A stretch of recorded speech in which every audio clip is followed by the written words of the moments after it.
You've heard that Wayne Gretzky quote, skate to where the puck is going to be, not where it's been. If we apply that to online ads in real estate, I'd say that the puck has been at Google and Facebook for a while now. If you're going to advertise yourself or your listings on either of those, you know you're in for a lot of competition. But where's the puck going to be? I have an idea. Instagram stories. Not the main Instagram feed of photos and videos with text underneath, but stories, the full screen video content you see up top. Usage is skyrocketing. Instagram is all in on stories, but there's almost no local advertising there.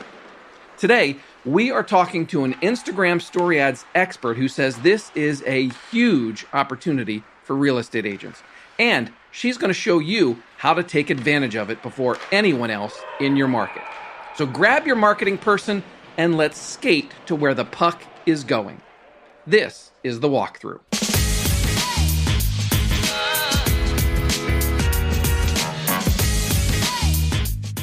Hi everyone, I'm Matt McGee, editor of HomeLight's Agent Resource Center, and your host every week right here on The Walkthrough.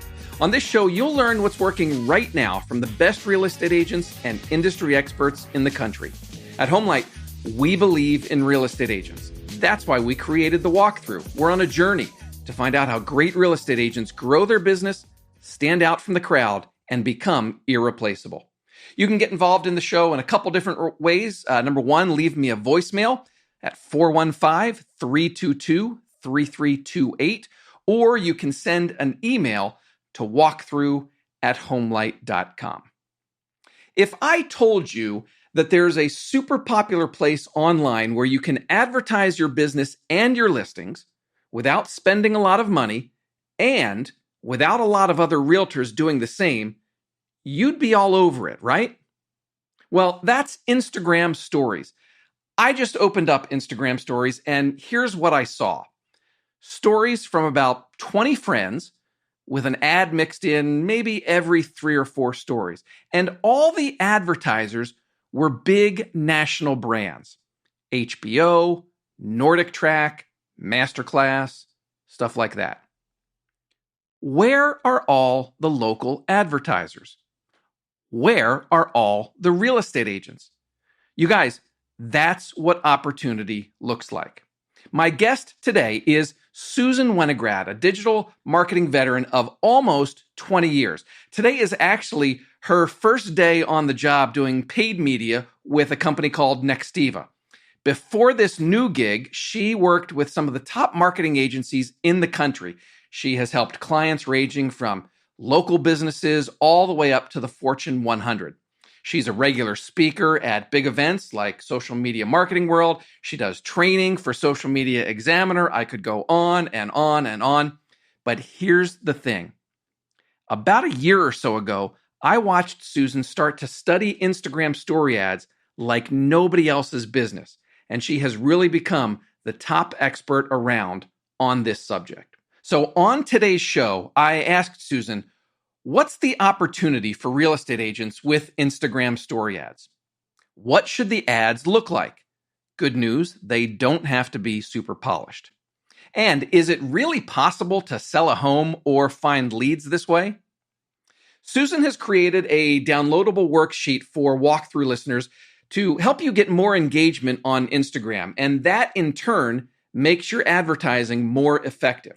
I'll tell you where to find that worksheet before we wrap up today. But enough of all this preview stuff. If you are ready to learn about a great opportunity that probably no one or almost no one else in your market is using, here's my conversation with Susan Winograd about Instagram story ads.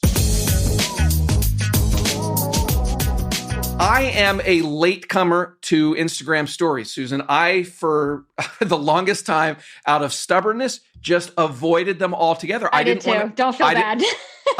I didn't want to click on that stuff up the top. I just wanted to thumb and scroll my feed. So give me and give listeners some background on just sort of where they fit in the landscape. Like, Do we have like viewership numbers, how popular they are? Stories are actually, if you look at the growth rates, and I don't have the numbers right in front of me, but if you look at the daily active usage of stories, it is growing far faster than any feed ever has.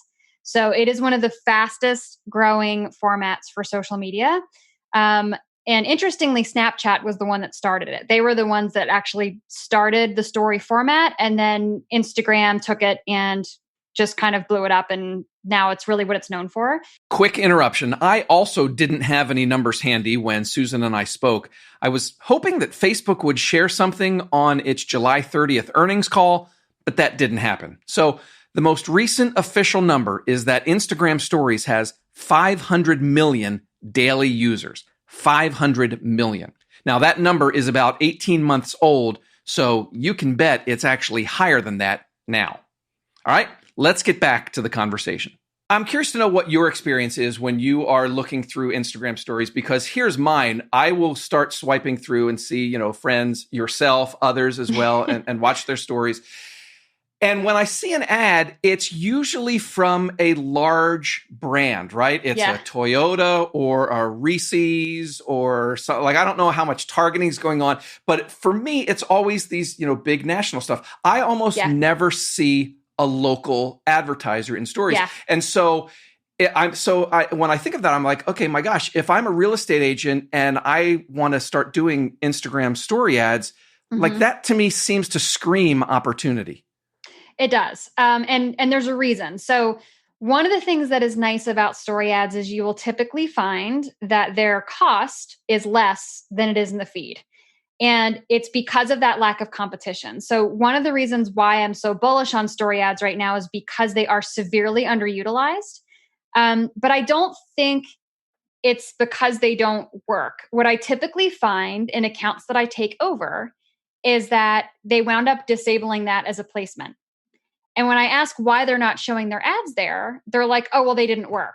And then I look at the creative that they ran and I'm like, well, that's why they didn't work. It had nothing to do with stories and everything to do with the creative that was in them. So it's difficult because people just kind of see it as like this subsidiary of Instagram advertising. So they're like, whatever, I'll check the box. But as a user, and this is part of the reason why I think like people like you and I resisted adopting it, is it's a very different user experience. Like it's not at all like a feed. So it almost feels like a different platform. Like it is a completely different user experience. And everything about it is different. It's not just the fact that it's a full screen. It's not just the fact that it's captive and you have to swipe back and forth. It's also very different in that I call it the Instagram feed is like your stage and stories are like your spotlight. So on stories, you can't see unless it's like, a poll and it just shows you, percentages or something. You can't see how many people have commented. You can't see how many likes there have been. You can't see the reactions. So it feels like this very oddly one-on-one experience. Because especially if it's a video from a brand, there's nothing there to distract you. All you are seeing is what they are telling you. And there's nothing else to distract from that. So it's a very oddly kind of one-on-one user experience. And a lot of times I see that that's where brands struggle is they're still thinking about it like a feed.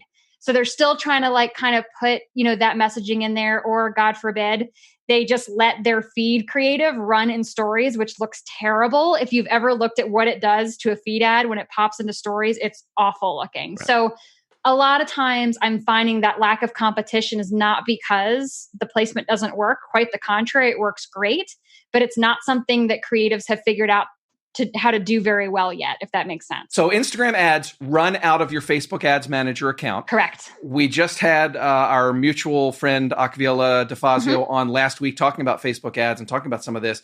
And so what you're saying there is, one of the common mistakes that you see is that a lot of advertisers will just lump their creative and lump everything in their main Facebook, Instagram ad will also go into stories. And you're saying it should be its own sort of category, its own sort of creative. Correct. Yes. And you can set it up so that if you want to still just be able to check all those boxes and have it run simply from one ad set, you can. But when you get to the creative section, there is an option where you can say customize placement. So you can basically say, okay, I want this static image to run for everything, except for stories, I want you to run this. So you can specify separate creative for stories. And that's typically what I recommend a lot of brands do. And sometimes it's taking what's running in the feed and just formatting it as a vertical video. I mean, sometimes it's not completely different, but they're making the edits necessary so that when someone is watching a stream of stories, it's not so obviously an ad, because it's like you're going from these full screen things to all of a sudden this cut off letterbox thing with this horrible text beneath it. And it's so obviously an ad because no stories look that way natively, right? So if nothing else, you're at least taking your main message and you're making it look more native to the platform. So Instagram story ads are, number one, they are vertical, right? So landscape is not going to be really effective there. And then there's also the challenge of how long or how short, I guess in this case, the ad needs to be. Correct. And it can go up to 30 seconds. You're usually not going to find people watch past 15. And so the thing with stories ads too is that when you're thinking about it as a placement, another way it's very different than a feed that you have to account for in that creative is you don't have ad copy to help tell the story. So when you're looking through a feed, there's a visual and then you can read. And with stories, you really can't do that, because if you're creating a 15-second thing, you've got to get to the point very fast. Right. And while you can run subtitles and stuff, it's really the visual that's going to kind of carry that whole thing for you to make it work. I'm imagining listeners right now, real estate agents and their marketing person, their team member, whatever it is that handles this sort of stuff, might be thinking to themselves, how on earth, Susan, do I sell a house in 15 seconds or 30 seconds? So what should that look like? What would a real estate ad look like in Instagram stories? I always tell people, because story ad creative is very different, it's really important to actually don't avoid stories like Matt and I did. Watch a lot of them, because then you'll get a feel for what the flow is like, what the user experience is like, and you'll make better story ads because of it. But if you're just starting, I would say, let's say, you're looking for, leads on a certain house, for example, right? Where it's like you want to do email collection for people that maybe see the house and are interested. So in those cases, it sounds weird and it's almost like blasphemy to say it, because I know how important perfectly staged photos are. But for something like stories, people are looking for authenticity. So it's one of those things where you might be the realtor. And in that case, you can say, you know what? I'm going to create a 15-second video where I basically, I do an intro standing out in front of the house, kind of give them a pan look back and forth of the outside, and then take short video clips of the best features inside the house. And it's okay if they see you as the realtor. That's the whole point. The whole point of stories is that it's a human connection experience. So it's like, yes, you're showing off the house, but it's also giving you a chance to sell a little bit more in person than you probably would if it was a static image. Does that make sense? That does. And I'm glad you mentioned that too, because I think that's one of the tensions that agents often have, not just in their advertising, but in their organic posting and all that sort of stuff. Should I be in the video or should I focus on the house? And you're saying, yes, for that personal connection, it's okay, maybe even recommended to put yourself in there, even if it's just for a couple seconds. Well, yeah. And if you think about it, think about it as a user. If you see someone take shaky iPhone videos and stitch them together and they don't see a person, then it's kind of like, was this just a terrible videographer? Was it done this way on purpose? Whereas if it's you recording yourself walking up to the front door and you're talking at the camera, then a user knows it is deliberately you. And the authenticity factor is actually huge, because then you're showing them the house in a way that's not perfectly staged. It's not perfectly lit. And it gives kind of that real human feeling of here, for scale, here's a human walking through the front door. So you have some sense of what it actually looks like, right? So including yourself actually lends more credibility versus, them thinking either they got a terrible videographer or they deliberately tried to make it look like user-generated content in a horrible way. Right. There's a human element that makes it a lot more approachable. There's an organicness to stories that you don't want it to feel like an ad. If it looks perfectly polished, guess what? They know within 2 seconds it's an ad and they're going to swipe by. So there's an expectation management thing there. Hi, everyone. If you're enjoying the walkthrough, we'd appreciate it if you tell the real estate agents in your network about us. Even more, please rate and review us on Apple Podcasts, Spotify, or wherever you listen. Your feedback helps us get better, and in some cases can also help new listeners find and hear us. And when we get around to having you on the show, the more listeners, the better, right?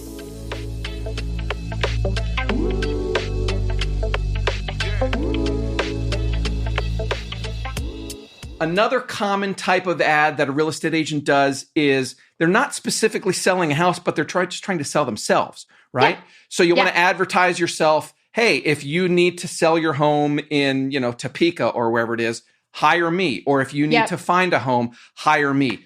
What could an ad for that look like? That, very top of funnel, right? Would it be okay? Just off the top of my head, would it be okay for just the agent to talk into their camera for 15 seconds? Absolutely. Yeah, you can use your phone for it. It's mind-boggling just because it's not what you're used to, but in stories, people expect to see a human being. And the thing that's nice about Instagram ads is for something like lead collection, you really have two options at that point. So you can set up your ad to, one of the side notes with story ads is that the call to action is always swipe up. It's not click through.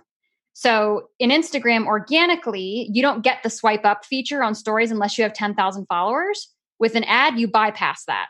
So with an ad, the call to action is always going to be to swipe up. So if you're doing something like you're trying to collect leads or you're trying to sell, and you could even really do this for the house example too.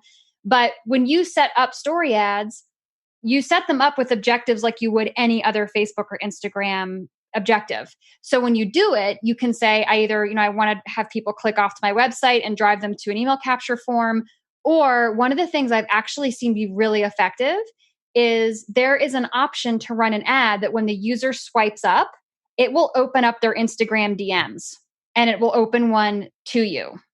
So that reduces so much friction where if you just want people to get in touch with you immediately, they can do it right on Instagram. Okay. One of the things that I know is popular in real estate, and the first place I heard it was Tom Ferry. He's one of the big coaches in the industry, right? Like thousands and thousands of clients. And he has over the years been encouraging agents to use polls in their stories themselves, right? So I think if I remember right, his thing was do an Instagram story and just have a poll question.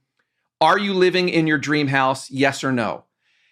Is that the kind of thing that could be applied in a story ad as well? Yeah. And there's two tips that I would give when it comes to this. So when you are running your ads in general, this kind of goes to the funnel stuff that you and Akbila were talking about, but you can send ads to people that have interacted with your posts or ads. So I'm a very big proponent of using all the interactive options in organic story ads as much as possible to build that audience because you are building an engagement audience that you can then retarget to. So it can be polls. Polls you can run in ads. That is the only engagement sticker that Instagram has right now that you can put into an ad. But I still encourage people in their organic stories. And I have a check sheet for this that I'll share with you, but there are like 15 different ways to get people to interact with your story. And once they do, they're automatically in that retargeting audience. So I always tell people yes, you could absolutely run polls and ads and they work great. But if you're also just looking to build that warm funnel of people to retarget, there are a bazillion ways to do it in stories. You just heard Susan mention a worksheet that she's going to share with us so we can share with you. You're going to love it. It's really, really good. It's a PDF that shows exactly what she was just talking about. All the different ways you can get people to interact with your Instagram stories. And when that happens, you can then start targeting Instagram ads just at those people. Stay tuned, and I'll tell you where to find that worksheet before we wrap up today. For now, let's get back to our conversation. We talked a little bit at the beginning about the setup here in using Facebook Ads Manager, and we're talking audio here, so we don't have the luxury of screenshots or anything like that. But let me ask you two questions just about the setup process. As we said, this runs through Facebook Ads Manager. So number one, the same, what do they call it? Special ads category rules for Facebook. Same thing applies here, right? Yep. It's going to be the same rules of governance because technically you're on the same platform. I mean, it's different name, but it's still Facebook's. So it's going to be all the exact same. All their targeting is shared among the two platforms. Okay. And if I understood what you said earlier, there's when you get to, I believe it's stage 2 or 3 of setting up the ad, and go through the campaign, the ad set, then the individual ad. Facebook will ask you where you want all your ads to show, right? And it's just like this huge laundry list of It's actually like collapsed too. It's kind of hidden. It is. It's in step 2. So you'll set up your campaign, which is really where you're just telling it what your objective is. That's really all you're doing there. When you set up your ad set, that's where all the sneaky targeting is. So that's like, you're specifying age, gender, location. But if you scroll down, there's this radio button that's already selected conveniently for automatic placements, and it's collapsed. So like it is so easy to just breeze right by it. But to your point, if you're like manually select placements, if you click that, this whole menu explodes with like all of these checkboxes. And you're like, oh my God, I didn't know all my ads were running all these places. And they keep adding stuff. Like they added like ads can show in search and ads can show in Facebook Marketplace. And, so they have all these little checkboxes that show up. Technically, that's where you would specify Instagram, but it does that for you automatically. Right. It can be very overwhelming. But the problem is what you were saying earlier is that it's too easy to just let your normal Facebook ad run in Instagram stories, and it doesn't look right because the visual is different. Yep. The best practice here is if you're going to do Instagram story ads, you're saying it's best to separate that from your regular Facebook ads. So here would be my advice on that. If you are small and local, I would still keep it checked off. What I would do is when you go to set up the creative, you can specify different creative just for the stories placement. So that's where I would start first. And the reason I say that is because when you separate out placements into their own ad set, sometimes the costs get a lot more. Because Facebook doesn't have the benefit of all that data to kind of optimize the buy. It's like, oh, okay, we're just going after this one small little sliver and it can drive up the cost. So I usually tell people, keep it lumped in with the other placements first, but definitely give it its own creative. And then as you start to run, you can see the results by placement. So if you look and you're like, whoa, stories is killing it, then at that point I would say, okay, you've got a winner. Go ahead and create, your own ad set with just that. And you can feel pretty confident that kind of what you're going for cost-wise. I always hated, Susan, and I bet you do too. I always hated when people would ask me about how much all this costs. Right? You give the same answer. It depends. That is the answer for everything in marketing. Is it depends. So that's true. That really is the answer for everything. So Facebook ads in the real estate industry, outside the real estate industry, even Facebook ads have the reputation as being the cheap, inexpensive one, right? It doesn't cost a lot to get a Facebook lead. Correct. Does that apply to Instagram story ads as well? It does. Yeah. If you do the creative well, I've had, interestingly, a client I was running for, they were doing webinar signups. So the majority of the inventory was obviously, I retargeted to people that spent time on their website. I retargeted the people that interacted with them on Facebook and those that interacted with them on Instagram. Their by far highest volume and best cost came from Instagram, specifically on stories. So when you do the creative right and you treat it like it's a separate option, the likelihood is you'll probably actually get a better return. Your inventory, it kind of depends on how much you're spending. If you're a larger spender, you may find that the volume on stories is lower just because you have so much money, Facebook can't spend it all on there, which can happen in local. It's not that far-fetched. Those are the instances where I'm like, if you see that stories is doing well, put it in its own ad set and max out the budget. That's what I tell people, like just go crazy and max out the budget. But yeah, you can definitely see better costs popping up there, especially if you're going for that kind of younger-ish, like under 40 demographic, they're actually generally a lot more expensive on Facebook because there's less of them than there used to be because they all went to Instagram. So a lot of times you'll find your costs from like, the 20 to 30-year-olds, they can actually be more expensive than what you'll find on Instagram. And it sounds like to me too, when I hear that something is less expensive and yet there's great opportunity, like we talked about at the beginning, it sounds to me like the thing, if I'm a real estate agent, I'm thinking, all right, at least if nothing else, I can give this a try. Absolutely. And figure out if it works and, Totally. Trial and error kind of thing. Yeah. I mean, I would say trial and error it and just throw a few bucks a day towards it. And like, if you just want to experiment with stories, you can set up an ad set just for stories, like throw $5-10 a day at it. See what your engagement's like. And it also gets you comfortable with making creative for it, with figuring out what works and what doesn't. You can look and kind of just get a sense of like, what are my costs here versus what I'm seeing on Facebook? You may get opt-ins right away. It's hit or miss. It just depends. But you have such little competition, especially for local businesses. They all uncheck that box. So it's like you have so much opportunity there. Especially early on, you're not competing as hard, as you might on something like Facebook, where it's kind of a more mature platform. Everybody heard that it's cheap and easy and whatever. So with stories, like a lot of people don't think they're easy, but they're actually way easier if people don't overthink them. So from an opportunity perspective, I would say, for sure, it's definitely something at the very least, set it up as retargeting and just experiment with it. So that's why I always tell people to get really comfortable with what you can do organically in stories, because eventually you'll be able to do it in an ad. And if you already know what works, once it becomes a feature, everybody else is going to be stumbling around out there making terrible, terrible decisions with their ads. And you're already going to know what works because you've been using it for a while. So just get comfortable with it. It is super uncomfortable. I felt so awkward when I started doing them. And now it's just second nature. It is. And I just circle back to what we started the conversation about with, if I were swiping through stories and I saw an advertisement from a local realtor, I would just stop dead in my tracks because it would stand out so much. Yeah. It's amazing. I mean, there's just no small businesses on there. And I think the perception is like, oh, it's because it's new and it doesn't work. And I'm like, no, they're either just unchecking it because they don't trust it and they don't know anything about it, or they ran terrible feed creative that looked terrible there and they're like, this doesn't work, and they unchecked it. They're not running there because it doesn't work. I can guarantee you. It definitely works. You just have to do it the right way. You just got to do it the right way. Absolutely. And now hopefully you all know what the right way is. Thank you so much, Susan Winograd. That was terrific. Let's do our takeaways segment.